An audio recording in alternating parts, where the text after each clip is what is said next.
ఊహించండి, మీరు మంచుతో కప్పబడిన అంటార్కిటికాలో నిలబడి ఉన్నారు. చుట్టూ తెల్లటి మంచు తప్ప మరేమీ కనిపించదు. కానీ మీకు తెలియకుండా మీ తలపై ఉన్న ఆకాశంలో సూక్ష్మ బంగారం కణాలు తేలుతూ ఉంటే, అవి నెమ్మదిగా మంచుపై పడుతుంటే, ఇది ఏదో సైన్స్ ఫిక్షన్ సినిమా కాదు, నిజంగా భూమిపై జరుగుతున్న ఒక అద్భుతం. అంటార్కిటికాలో ఉన్న ఒక అగ్నిపర్వతం ప్రతిరోజు బంగారం కణాలను గాల్లోకి విడుదల చేస్తోంది. ఆ బంగారం విలువ ఏడాదికి దాదాపు 19 కోట్లు. ఇంకా ఆశ్చర్యకరమైన విషయం ఏంటి అంటే, ప్రపంచంలో ఇప్పటి వరకు ఇలాంటి లక్షణం ఉన్న అగ్నిపర్వతం ఇదొక్కటే. అసలు ఈ అగ్నిపర్వతం ఎక్కడ ఉంది? బంగారం నిజంగానే బయటకు వస్తుందా? ఆ బంగారాన్ని ఎవరైనా సేకరించగలరా?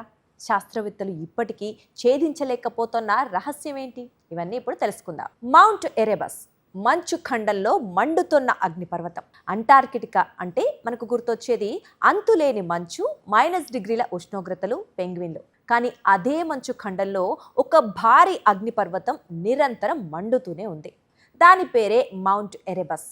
ఇది భూమిపై అత్యంత దక్షిణాన ఉన్న క్రియాశీల అగ్నిపర్వతం. సముద్ర మట్టానికి సుమారు 3794 మీటర్ల ఎత్తులో నిలిచిన ఈ పర్వతం అంటార్కిటికాలోని రాస్ ఐలాండ్లో ఉంది. దక్షిణ ధ్రువానికి దాదాపు 1350 కిలోమీటర్ల దూరంలో ఉంటుంది. ఈ అగ్నిపర్వతం మరో ప్రత్యేకత కూడా కలిగి ఉంది. ప్రపంచంలో చాలా కొద్ది అగ్నిపర్వతాల్లో మాత్రమే కనిపించే శాశ్వత లావా సరస్సు ఇందులో ఉంటుంది. అంటే అగ్నిపర్వతం లోపల ఎప్పుడూ కరిగిన రాళ్లతో నిండిన లావా సరస్సు నిరంతరం మరిగిపోతూ ఉంటుంది. ఆ లావా నుంచే నిరంతరం వేడి వాయువులు బయటికి వస్తూ ఉంటాయి. మరి బంగారం బయటికి వస్తోందని ఎలా తెలిసింది? 1991లో శాస్త్రవేత్తలు ఈ అగ్నిపర్వతం నుంచి వెలువడే వాయువులను విశ్లేషించారు. అప్పుడు వారికి ఆశ్చర్యపరిచే విషయం కనిపించింది. ఆ వాయువుల్లో అత్యంత సూక్ష్మమైన, స్వచ్ఛమైన బంగారం స్ఫటికాలు ఉన్నాయని గుర్తించారు. వీటిని సాధారణ కంటితో చూడటం అసాధ్యం. అందుకే శాస్త్రవేత్తలు ఎలక్ట్రాన్ మైక్రోస్కోప్ ఉపయోగించి పరిశీలించారు. అప్పుడు ఈ కణాలు గుండ్రంగా కాకుండా అందమైన చిన్న స్ఫటికాల రూపంలో ఉన్నాయని తెలిసింది. కొన్ని కణాల పరిమాణం కేవలం 60 మైక్రోమీటర్లు మాత్రమే. అంటే మనిషి వెంట్రుక మందం కంటే కూడా చాలా చిన్నవన్నమాట. మరి రోజుకు ఎంత బంగారం వస్తోంది అంటే, పరిశోధనల ప్రకారం మౌంట్ ఎరెబస్ ప్రతిరోజు దాదాపు 80 గ్రాముల బంగారం సూక్ష్మ కణాల రూపంలో విడుదల చేస్తోంది. 80 గ్రాములు అంటే చిన్న మొత్తంలా అనిపించవచ్చు. కానీ ప్రస్తుత బంగారం ధరల ప్రకారం దాని విలువ రోజుకు దాదాపు 5.5 లక్షలు.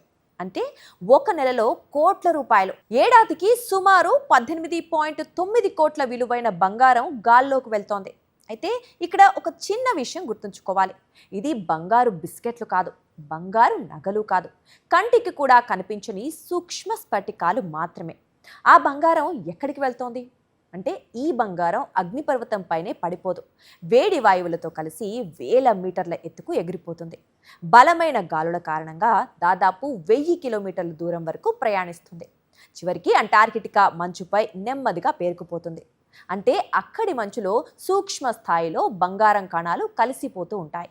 ఇతర అగ్నిపర్వతాల్లో కూడా బంగారం ఉందా అంటే, ఈ ప్రశ్నకు సమాధానం ఉంది. హవాయిలోని కిలౌవా, ఇటలీలోని మౌంట్ ఎట్నా, అలస్కాలోని ఆగస్టిన్, మెక్సికోలోని ఎల్ చిచోన్, ఈ అగ్నిపర్వతాల నుంచి వెలువడే వాయువుల్లో కూడా స్వల్పంగా బంగారం ఆనవాళ్లు గుర్తించారు. కానీ మౌంట్ ఎరెబస్లా స్పష్టమైన స్ఫటికాల రూపంలో బంగారం బయటకు రావటం మాత్రం ఇప్పటి వరకు మరెక్కడా నమోదు కాలేదు. అందుకే ఇది ప్రపంచంలో ప్రత్యేకమైన అగ్నిపర్వతంలా నిలిచింది. బంగారం ఎలా ఏర్పడుతోంది అంటే, ఈ ప్రశ్నకు ఇప్పటికీ కూడా పూర్తి సమాధానం లేదు. అయితే శాస్త్రవేత్తలు 2 ప్రధాన సిద్ధాంతాలు చెబుతూ ఉన్నారు. మొదటి సిద్ధాంతం ప్రకారం అగ్నిపర్వతం నుంచి వెలువడే వేడి వాయువుల్లో బంగారం, క్లోరిన్ లేదా సల్ఫర్ సమ్మేళనాలతో కలిసి పైకొస్తుంది. ఆ వాయువులు చల్లబడే సమయంలో బంగారం విడిపోయి చిన్న స్ఫటికాలుగా మారుతుంది. ఇక రెండో సిద్ధాంతం ప్రకారం ముందుగానే లావా సరస్సు ఉపరితలంపైనే బంగారం స్ఫటికాలు ఏర్పడతాయి. ఆ తర్వాత వాయువుల ఒత్తిడితో అవి గాల్లోకి ఎగిరిపోతాయి. ఈ రెండింటిలో ఏది నిజమో ఇప్పటికీ శాస్త్రవేత్తలు నిర్ధారించలేకపోయారు. మరి ఈ బంగారాన్ని సేకరించవచ్చా అంటే, ఈ ప్రశ్న చాలా మందికి వస్తుంది. సమాధానం దాదాపు అసాధ్యం. ఎందుకు అంటే, ఈ బంగారం కణాలు చాలా చిన్నవి. అవి వేల కిలోమీటర్ల విస్తీర్ణంలో మంచుపై చెల్లాచెదురుగా పడిపోతాయి. పైగా అంటార్కిటికాలో ఖనిజ సంపదను వాణిజ్యపరంగా తవ్వటంపై అంతర్జాతీయ ఒప్పందాల ద్వారా కఠినమైన పరిమితులున్నాయి. అందువల్ల ఈ బంగారం ప్రకృతిలో భాగంగానే మిగిలిపోతుంది. ఇక మొత్తానికి మంచుతో కప్పబడిన అంటార్కిటికాలో ఒక్క అగ్నిపర్వతం నిరంతరం లావాను మాత్రమే కాదు, సూక్ష్మ బంగారం స్ఫటికాలను కూడా గాల్లోకి విడుదల చేస్తోంది.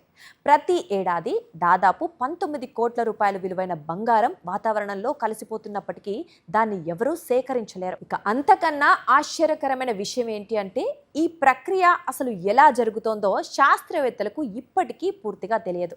అంటార్కిటికాలో బంగారం చిమ్మే అగ్నిపర్వతం ప్రకృతి మనిషికి ఎన్నో రహస్యాలను చూపించింది. కానీ వాటన్నిటికీ ఇంకా ఛేదించలేదని చెప్పడానికి మౌంట్ ఎరెబస్ ఒక అద్భుతమైన ఉదాహరణ.